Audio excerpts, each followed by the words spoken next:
В небольшом и уютном кафе на углу тихой улицы царила привычная для этого места суета, создающая атмосферу, знакомую местным жителям.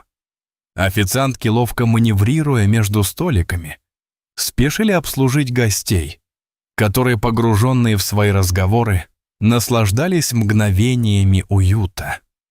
На кухне раздавались громкие звуки.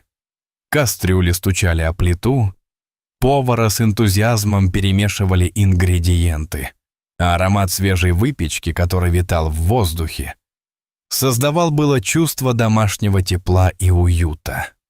Постоянные клиенты, сидя за столиками, неспешно пили ароматный кофе, обсуждая последние новости и события, происходящие в городе, или просто наслаждаясь тишиной, которая так приятно сочеталась с легким гомоном кафе. Это была обыденная картина, привычная и комфортная для всех, кто приходил сюда. Но вдруг в спокойствие кафе врезался резкий звук открывающейся двери. Внутрь вбежал мальчик, худощавый и нервный, с запачканным лицом, прикрытым длинными прядями волос. Он был одет в поношенную одежду, которая явно не соответствовала погодным условиям, и с каждым шагом выглядел все более растерянным. Тревожно осматриваясь вокруг, он сжал плечи, словно готовился к тому, что его сейчас прогонят прочь. Проходя мимо столиков, он заметил испуганные взгляды посетителей, многие из которых не очень охотно относились к уличным детям. Немного помедлив, он подошел к стойке и застыл перед ней, нервно теребя рукав своей куртки. Официантка Оля, находясь в состоянии полных эмоций, машинально приготовилась сказать ему, чтобы он уходил. Ведь в кафе иногда заглядывали уличные дети, и чаще всего их визиты заканчивались просьбами или попросту неуместными попытками что-то украсть. Но в этом мальчике было нечто иное. Не наглость и не хитрость, а искренняя растерянность и усталость, отражавшаяся в его глазах.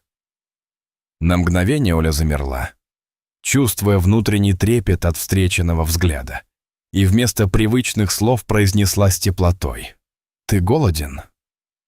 Мальчик кивнул, все так же настороженно следя за ней, и в этот момент в его взгляде промелькнула искра надежды.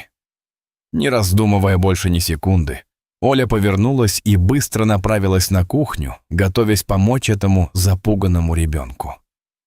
Вскоре она вернулась, держа на жестком сервировочном подносе горячую тарелку с ароматным супом, ломтик свежего хлеба с хрустящей корочкой, яркий свежий салат и чашку горячего чая.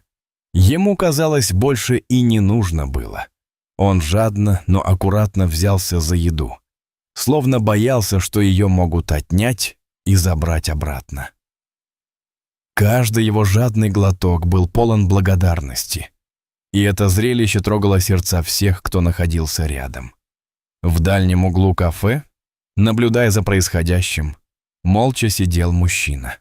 Это был хозяин заведения, человек строгий и деловой, привыкший считать каждую копейку и не тратить деньги на ненужные расходы. Он не одобрял излишней сентиментальности и никогда не поощрял жалость. Но посмотрев, как мальчик осторожно ест, и как Оля с легкой, едва заметной улыбкой наблюдает за ним, он ощутил что-то странное внутри себя. Он понимал, что не может оставаться совершенно равнодушным к происходящему. Спустя минуту раздумий этот строгий человек встал и подошел к Оле. Негромко произнес несколько слов, которые были для нее неожиданными. Она удивленно взглянула на него, но не стала спорить. У нее не было причин не доверять ему, тем более, что в его голосе звучала искренность. Счет за обед мальчика был закрыт, и этот финансовый акт доброты стал для Оли важным знаком. На следующий день, когда она пришла на работу, владелец кафе вызвал ее к себе. Она ожидала выговора, и легкое волнение поднималось в ее груди. Но вместо обыденного замечания она услышала совсем другое. не менее удивительное. Хозяин заведения сообщил ей, что она повышена до администратора, и эта новость ошеломила ее. Всего один маленький поступок, мгновенный порыв доброты и такое неожиданное последствие. Оля поняла, что даже самый скромный акт сострадания, совершенный в нужный момент, может изменить не только чью-то судьбу, но и твою собственную. С каждым словом ее радость и удивление лишь росли, наполняя ее внутренний мир светом и вдохновением. Вот такая удивительная история, которая не оставляет равнодушными и напоминает о том, как важен каждый неприметный, но наполненный добротой жест в нашем мире.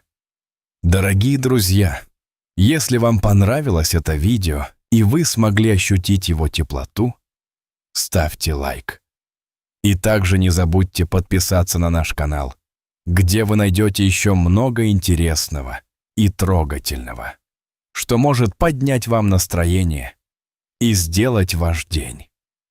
Мы очень надеемся увидеть вас снова, чтобы поделиться с вами новыми историями, полными жизни, добра и вдохновения. Вам не придется долго ждать, и мы уверены, что каждый новый выпуск вас приятно порадует. Спасибо вам за то, что были с нами, и до новых встреч!